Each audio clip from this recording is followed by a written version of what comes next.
돌려막기식, 폰지식 사기로 불리웠던 수법이었던 것이죠. 네. 자, 돌려막기식 폰지 사기. 자, 그렇다면 나우베 씨가 사기죄로 경찰에 고소를 할 수가 있겠네요?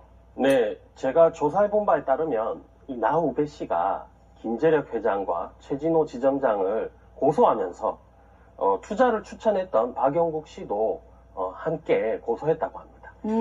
그렇게 되면 이 사건의 죄명은 사기죄가 되는 거네요? 당연히 사기죄가 되겠지만 유사수신 행위에도 해당합니다. 유사수신 행위. 어렴풋이 들어보기는 했는데 좀 말이 어려워서 이게 어떤 겁니까?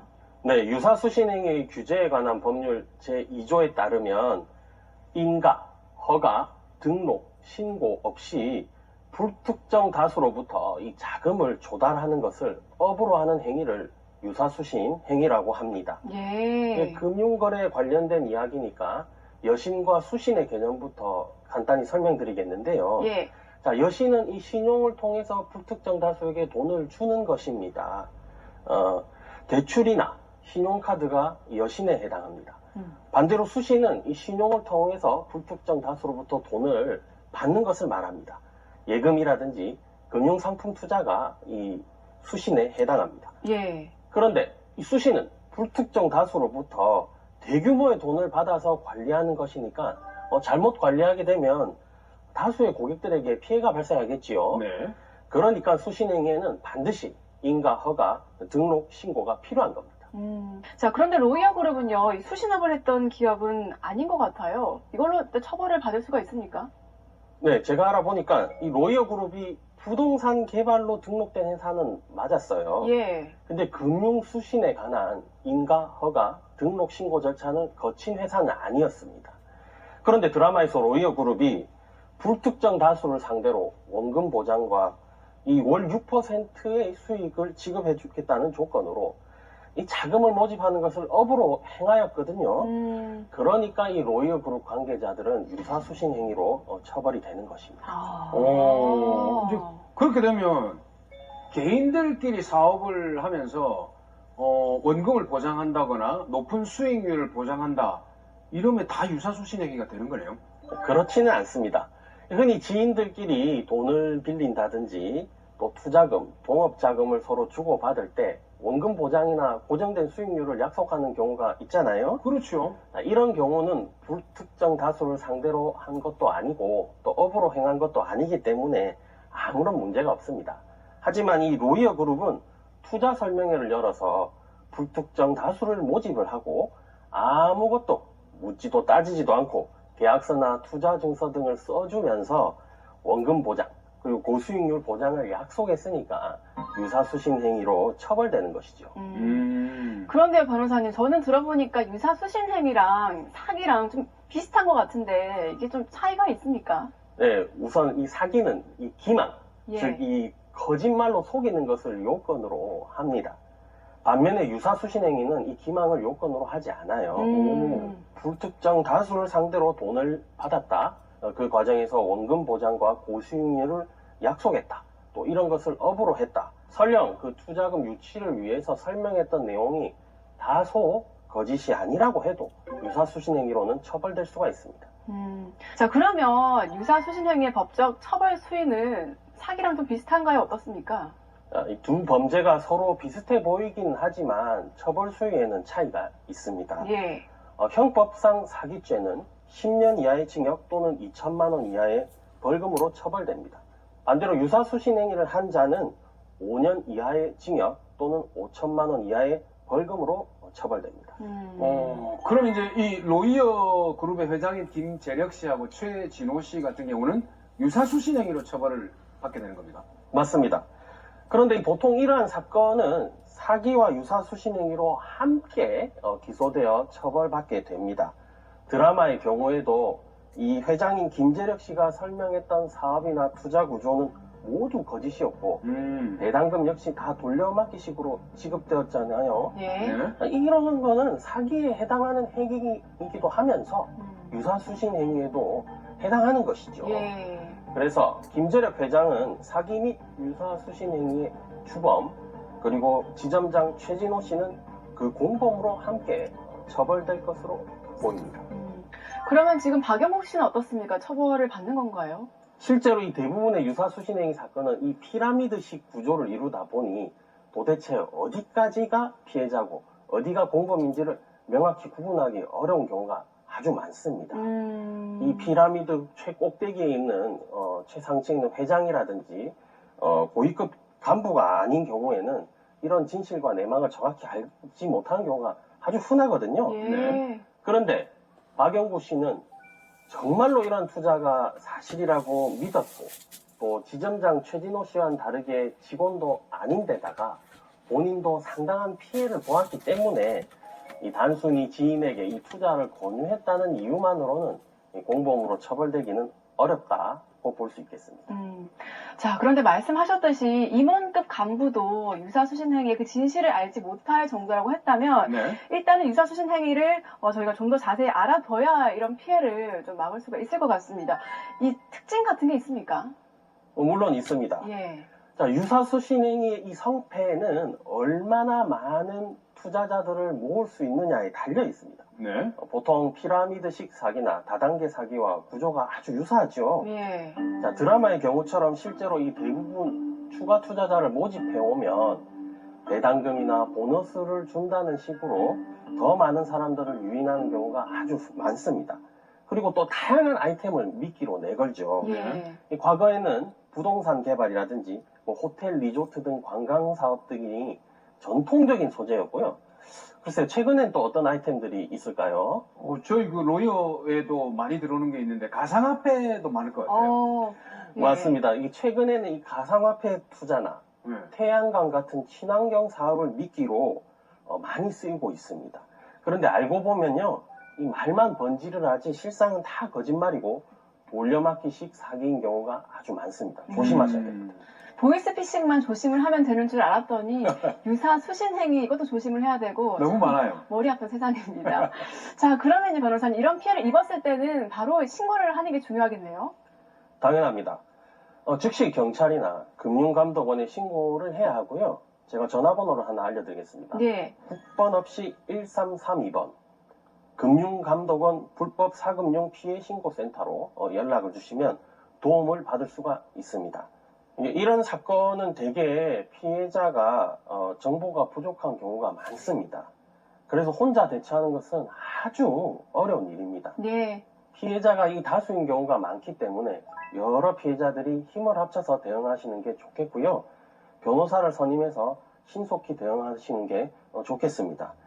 제가 예전에 피해 금액이 1,500원이 넘는 대형 사건을 변론한 경험이 있었는데요. 예. 이 피해자들이 똘똘 뭉쳐서 힘을 합치고 또 법인까지 만들어서 공동 대응을 한 다음에 이 유사수신 업체와 성공적으로 합의를 이끌어낸 적이 있었습니다. 그렇게 일부 피해를 회복하기도 했고요. 이처럼 이런 사건에서는 피해자들끼리 서로 단합해서 힘을 합쳐서 공동으로 대응하시는 것이 좋겠습니다. 자, 그럼 마지막으로요. 유사수신행위 피해를 예방하기 위해서는 좀 어떻게 해야 될지 정리를 해주시죠. 네, 얼마 전 경찰에서 내건 길거리 현수막을 보니까 현금을 직접 전달해달라 요구하면 100% 보이스피싱이란 문구를 보았습니다. 유사수신행위도 비슷한 것 같아요. 원금 보장, 월 5%, 6%의 고수익률 보장 이런 것을 확정적으로 내건다면 이건 100% 유사수신행위라고 보아도 무방합니다. 요즘 같은 이 저금리, 불경기, 더구나 이 코로나 이 시국에 실현 불가능한 내용이거든요. 부동산 투자, 가상화폐 투자, 부실 채권, 친환경 사업, 호텔 리조트 사업 이런 미끼에 절대 속지 마십시오. 실제로 배당금이나 이익을 약속대로 입금 받았다고요? 또 누군가는 큰 돈을 벌고 있다고요? 아마 그건 정상적인 사업에 대한 이익이 아니라 또 다른 누군가의 피해 금액일 수도 있습니다. 투자 설명회로 사람들을 모집하고 원금 보장, 고수익률 조건을 약속한다면 즉시 신고하시거나 최소한 그 자리를 피하시는 게 좋습니다. 큰 투자를 결정하실 때는 혹시 사기나 유사수신행위는 아닌지 꼭 신중히 따져보아 주시기를 바랍니다.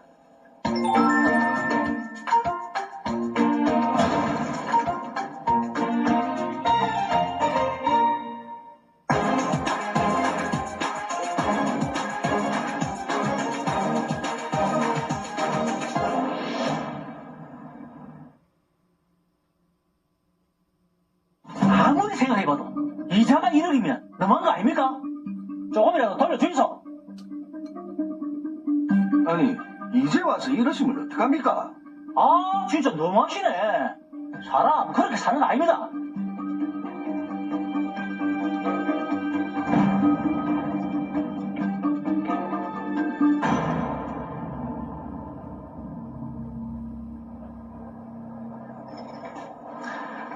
여기가 빌라 짓기에는 딱 좋습니다. 10분 거리에 학교도 있고 공원도 가까워서 분양하게 되면은 잘 나갈 겁니다. 여기 매매가가 얼마라고 했죠? 평당 1,000만 원 정도 해서 5억입니다. 5억이라. 이 주변의 빌라들은 평당 얼마나 합니까? 한 1,500에서 2,000 사이니까 그 빌라 지어서 분양하시면 손해는 안 보실 거예요. 알겠습니다. 몇 달 동안 찾아다녔지만 이만한 곳이 없네요. 계약하겠습니다. 감사합니다. 여기 빌라 지으시고 저쪽에 이제 놀이터도 짓고. 일단 부지 중도금까지는 냈고 공사비가 10억. 돈이 좀 모자라는데 같이 투자할 만한 사람이 없나?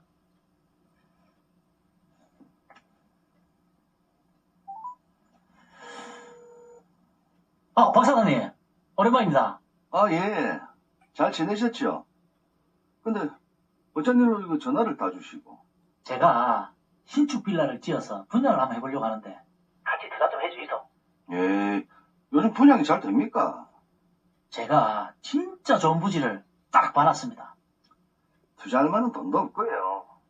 그러지 마시고 제가 한번 찾아뵙겠습니다. 일단, 알겠습니다. 같이 투자를 하면 참 좋겠구만. 어쨌든 잘 설득 한번 해봐야겠다. 어떻게 생각을 좀 해보셨습니까? 글쎄요. 부지 주변으로 학교도 있고 공원도 있고 해서 돈은 좀 될 겁니다.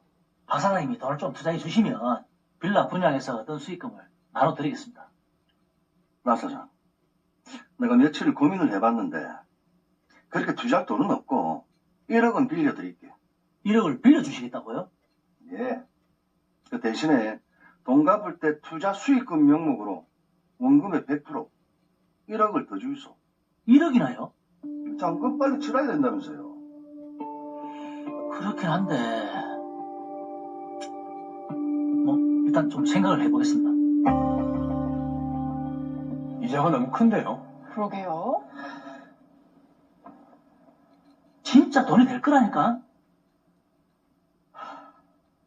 안 되겠다고. 그래, 알겠다.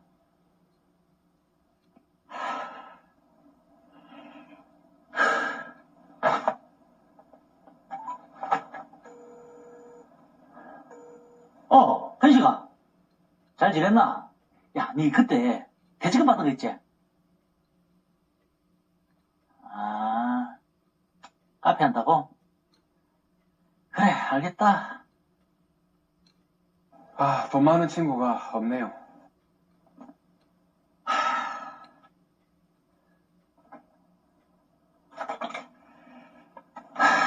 잔금 치를 때는 다 돼가는데 돈 구할 때는 없고. 그냥 박사한테 이야기해야겠다. 투자금은 1억, 변제 기한은 1년 뒤로 하고 투자 수익금으로 1억 원을 지급한다. 예. 여기 사인해 주시고.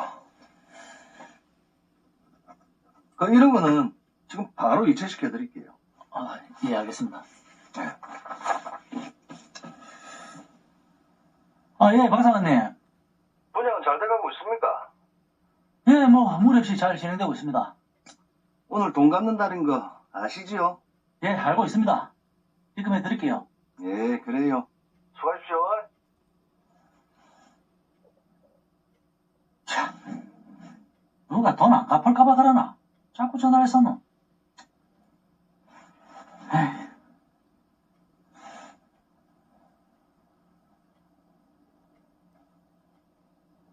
여보, 박사장 여금 뭔데요? 잔금 치른다고 1억 빌렸다, 아이가. 근데 왜 여긴데? 아니, 누가 돈을 공짜로 빌려주나? 이자지 뭐. 뭐? 무슨 이자를 1억씩이나 주는데 사채도 그렇게는 안 받겠다. 이게 말이 되나? 아, 이미 줬는데 그럼 어쩌노? 1억이 말이가. 어쩌기는 모르지. 박사님한테 가서 얼마나 돌려받아야지. 돌려받으라고? 당연하지. 어디 가서 물어봐라. 이건 박사장이 너무 심한 거다. 좀 과하긴 하지. 그걸 말이라고 하나 지금. 내일 당장 가서 박사님한테 얘기해라.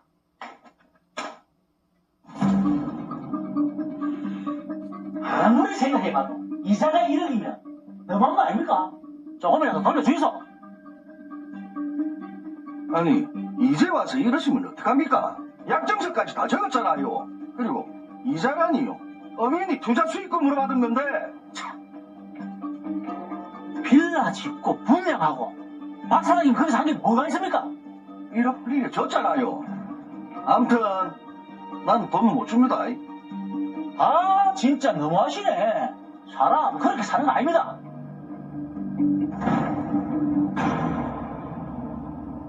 네, 자, 1억 원을 빌리고 투자 수익금 명목으로 원금의 100%를 줬는데 나홍만 씨 입장에서는 좀 억울할 수 있을 것 같아요. 그렇죠. 아무리 투자 수익금이라고 하더라도 이건 좀 너무 과한 것 같습니다.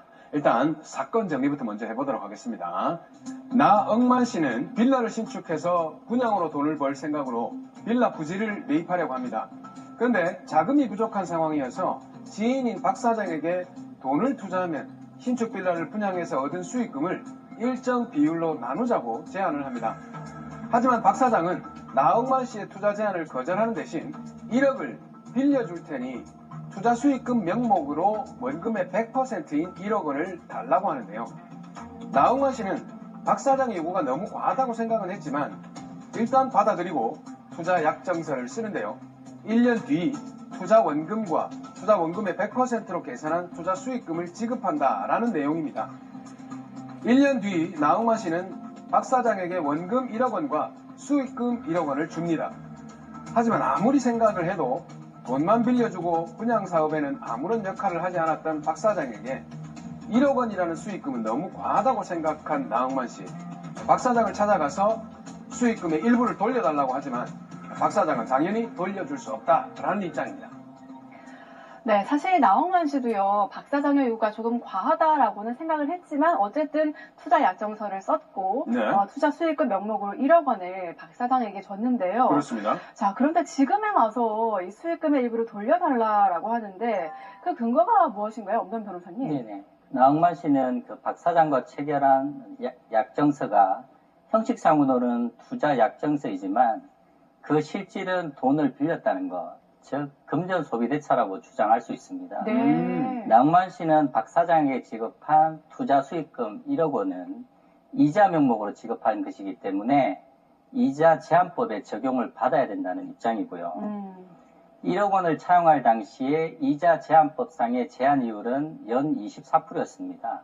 따라서 그 제한 이율을 초과하는 부분에 대한 이자 명목에 대해서는 부당이득금으로 돌려받아야 한다는 그런 입장입니다. 네. 자, 그러니까 나홍만 씨는 지금 박 사장에게 돈을 빌린 거다라고 주장을 하기 때문에 이자 제한법을 적용을 해야 한다라는 주장인데, 네. 자, 그런데 박 사장은 투자 수익금인데 이거를 왜 돌려주냐, 그래서 일부 반환하는 거를 거절을 하고 있는데 또 그 근거가 무엇인지 궁금합니다. 네.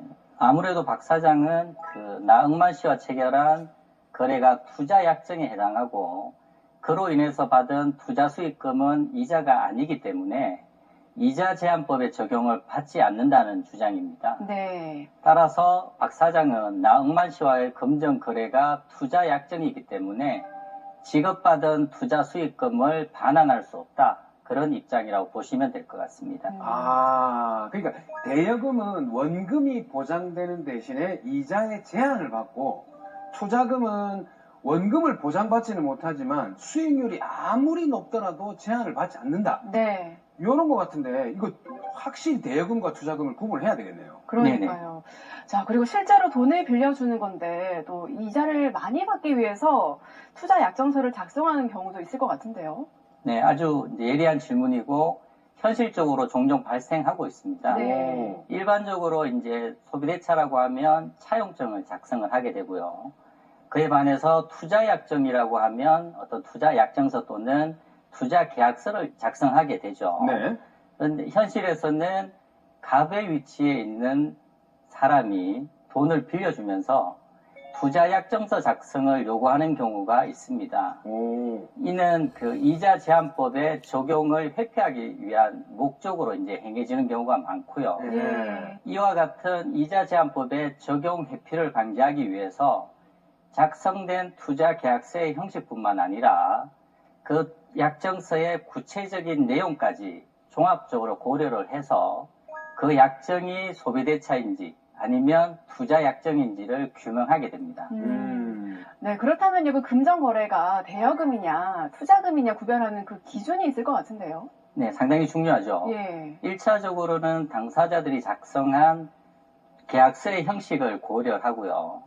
좀 전에 얘기했듯이 실질적으로는 대여금이지만 형식상 투자약정서를 작성하는 경우가 종종 있습니다. 따라서 투자약정서에 어떤 투자나 수익이라는 표현이 있다고 하더라도 그 기재 내용만으로 당연히 투자약정으로 해석이 되는 건 아니고요. 예. 그에 더불어서 그 약정서의 구체적인 내용까지 고려를 해서 이제 투자약정인지 여부를 판단을 하게 됩니다. 그러면 이제 투자 약정서에 쓴 내용이 굉장히 중요할 것 같은데 구체적으로 그 내용이 어떠면은 투자 약정이냐, 어떠면은 대여냐, 이걸 좀 말씀을 좀 해주시죠. 네, 이제 구체적으로 말씀을 좀 드리겠습니다. 어떠한 금전거래가 소비대차인지 아니면 투자약정인지를 판단하기 위해서는 첫 번째로 수익 발생이 불확실한지 여부 및 원금이 보장되어 있는지 여부, 네. 둘째로 투자자 및 대여자가 사업에 실제로 관여했는지 여부, 예. 세 번째로 투자금 반환을 확보하기 위해서 담보 등을 설정했는지 여부, 마지막으로 사업 성패에 따라서 손해와 이익이 발생한 경우 그 손익 분배 방식에 대해서 어떠한 규정을 두었는지 여부 등을 종합적으로 고려해서 약정의 법적 성질을 이제 판단하고 있습니다. 예. 자, 여러 가지를 지금 따져봐야 되는데, 네. 자, 그럼 드라마 사례 같은 경우에는요, 지금 박 사장이 나홍만 씨에게 지급한 돈은 대여금으로 볼 수 있을까요? 아니면 투자금으로 볼 수 있을까요? 네, 제가 그 나홍만 씨가 작성한 투자 약정서의 구체적인 내용을 좀 조사를 해봤습니다. 네. 예. 약정서에 투자, 수익 등의 표현은 있지만 원금, 이자 등의 표현이 없어서 이런 투자 약정서로 볼 여지가 있었습니다. 네. 그런데 약정서의 구체적인 내용을 좀 더 꼼꼼히 살펴본 결과 변제기가 도래하면 투자 원금과 수익금을 지급하기로 되어 있었고 네. 빌라 부지에 그 박 사장 명의로 건전한까지 설정되어 있는 걸 확인을 했었습니다. 아. 예.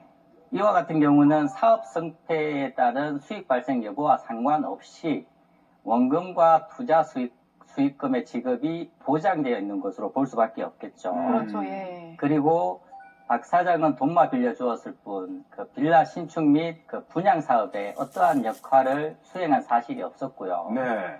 또한 투자 약정서에 그 사업 성패 결과에 따라서 손해와 이익이 발생한 경우 그걸 어떻게 분배할지 여부에 대해서도 아무런 규정이 없었습니다. 이와 같은 투자 약정서의 기재 내용을 종합적으로 고려를 해보면 사례의 투자 약정은 수익 발생의 불확실성이라는 요소가 없이 원금 보장과 더불어서 그 돈을 일정 기간 사용한 대가인 이자의 반환을 주된 목적으로 하고 있다라고 볼 수밖에 없습니다. 네. 결국 이 사건 투자 약정의 법적 성질은 금전 소비대차에 해당하는 것으로 판단이 됩니다. 그 투자 약정서가 형식도 중요하지만 그 내용이 더 중요한 것 같습니다. 자, 이 사건 같은 경우에는 어쨌든 투자 약정이 실질적으로는 금전 소비 대차에 해당한다고 하니까 나홍만 씨 입장에서는 참 다행인 일인 것 같아요. 근데 일단 예. 나홍만 씨는 박 사장에게 준 투자 수익금 중에서 현실적으로 얼마를 돌려받을 수 있을지 그게 궁금합니다. 예. 네, 설명을 드리면 그 나홍만 씨가 지급한 투자 수익금은 이자에 해당하기 때문에 이자 제한법에 적용을 받게 됩니다. 그 나홍만 씨가 1억 원을 차용할 시점에 이자 제한법상의 제한 이율은 연 24%에 해당했기 때문에 네. 연 24%를 초과하는 금액에 대해서는 부당이득금으로 돌려받을 수가 있습니다. 예. 따라서 나홍만 씨는 원금 1억 원을 차용한 후에 1년이 지난 시점에 원금 1억 원과 이자 명목으로 1억 원을 합해서 총 2억 원을 지급을 했기 때문에 이자 명목으로 지급한 1억 원의 연 24%에 해당하는 2,400만 원을 공제한 나머지 금액, 즉 7,600만 원을 부당이득금으로 돌려받으실 수 있습니다.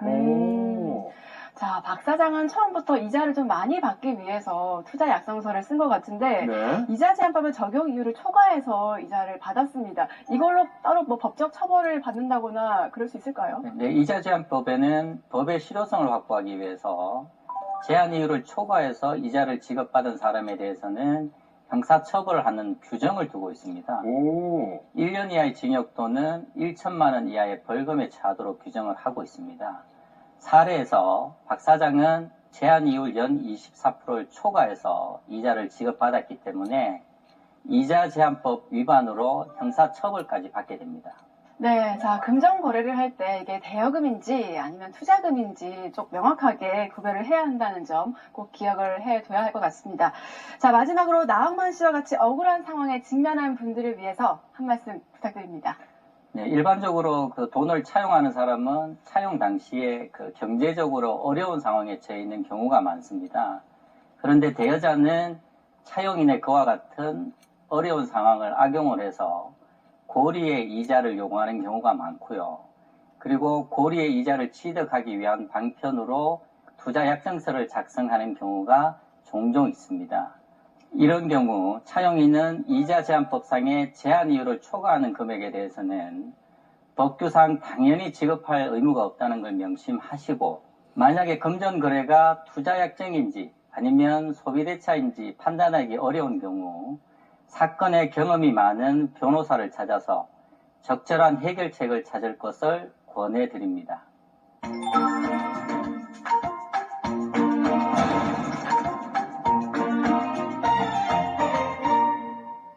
네, 오늘도 다양한 사연을 통해서 우리 생활 속의 법적 분쟁들 속 시원하게 해결을 해봤습니다. 이렇게 저희 법대로 합시다 더 로이어와 함께 하시면요. 법에 대한 궁금한 점들은 물론이고요. 여러 가지 소송이나 분쟁, 또 해결 방법까지 알려드리니까요. 놓치지 마시고 매주 일요일 오전 10시 55분 저희와 함께 해주시기 바랍니다.